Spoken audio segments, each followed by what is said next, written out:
صحیح مسلم کی حدیث ہے کہ اللہ تعالیٰ جو ہے اس سے ایک شخص معافی مانگتا ہے، فرمایا ایک شخص گناہ کرتا ہے، اللہ تعالیٰ سے معافی مانگتا ہے، اللہ تعالیٰ اس شخص پہ بڑا فخر کرتا ہے، فرشتوں کہتا ہے کہ کیا یہ ایکنالج کر رہا ہے اس کا ایک رب ہے؟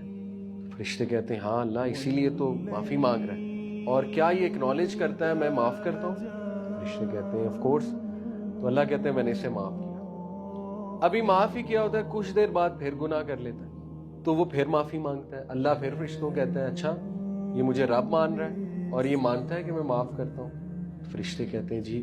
تو اللہ کہتے ہیں میں نے اسے معاف کیا۔ تیسری بار پھر ریپیٹ کرتا ہے گناہ، اللہ سے پھر معافی مانگتا ہے، اللہ کہتے ہیں اچھا پھر معاف، اور اس کے بعد اللہ کہتے ہیں اب یہ گناہ کیے جائے میں معاف کرتا رہوں۔ لیکن یہ کون ہے جس سے گناہ ہو جاتا ہے؟ وہ نہیں جو گناہ کرتا ہے، ان دونوں میں فرق ہے، ٹھیک ہے؟ تو ایز لانگ ایز آپ سے گناہ ہو رہا ہے اور آپ کو فکر ہو رہی ہے، آپ کو تکلیف ہو رہی ہے، آپ کو دکھ ہو رہا ہے، اور اس کے بعد آپ فوراً کوئی اچھا کام کرتے ہیں، تو یہ خیر کی بات ہے۔